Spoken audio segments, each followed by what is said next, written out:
চিন্তা করছে এখন থেকে তখন লোক আর মাটি কাটবো না। তবে আমার হইয়া আমার বউ এখন থেকে তখন লোক মাটি কাটবো। খারাপ হইছে কে? মাটি কাটা শুরু করো।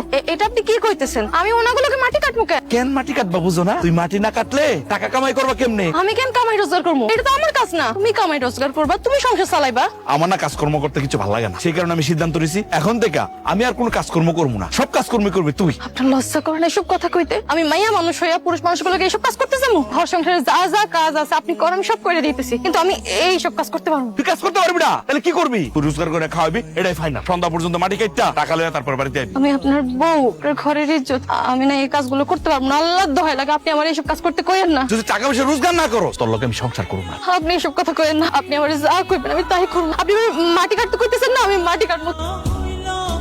মাটি কাটার দিন মজুরি তো 500 টাকা, এই জায়গায় দিচ্ছি 400 টাকা, আর 100 টাকা কো? আপনারা আমারে কইছে পুরুষ মানুষের লাগে 500 টাকা। আমি তো মহিলা, তারপর ঠিক মতো কাজ কাম করতে পারি না, এর লাগে আবার 100 টাকা কম দিচ্ছে। টাকা তো তোর কম দিব নিশ্চয়ই, ঠিক মতো মাটি কাটস তাই বসে বসে বিশ্রাম নিছস। শোনেন না, মাটি কাটানো অনেক কষ্টের কাম, আমার খুব কষ্ট হয়েছে।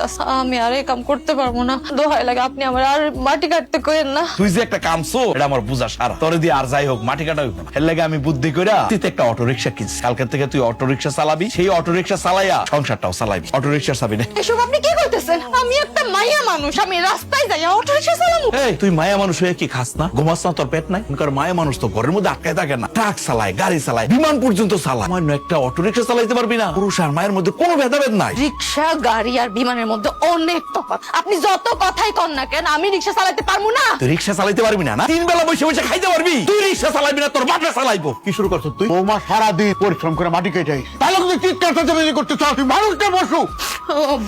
আপনার পোলা কি কইতেছে শুনেন না, উনি কইতেছে আমি কালকে থেকে রাস্তায় যেয়ে রিক্সা চালাই। তোর কি মাথা খারাপ হয়ে গেছে? তুই কি পাগল হয়ে গেছ? তুই বুঝতে চাস কি করছিস? তোর বিয়ে করে বউ ঘরের ইজ্জত থু দিব, তোর থু দিব। আমার বউ যদি রিকশা না চালায় তাহলে কে চালাইবে? তুমি চালাইবা, আর আমিও কোনো কাজ কাম করতে পারবো না। তাহলে সংসারটা চলবো কেমনে? বউ রিকশা চালাইবো, রিকশা চালায়া এই সংসারটা চালাই। আর তা না হলে এই ঘরে 14 গোষ্ঠী যারা আছে কাজ কাম যারা করে না সবগুলো নাক মরবো। ভাইজান, দরকার পড়লে আমরা সবাই না খেয়ে থাকবো, তারপরে তুমি ভাবিরা রিক্সা চালাতে রাস্তা নামতে দিও না ভাইজান।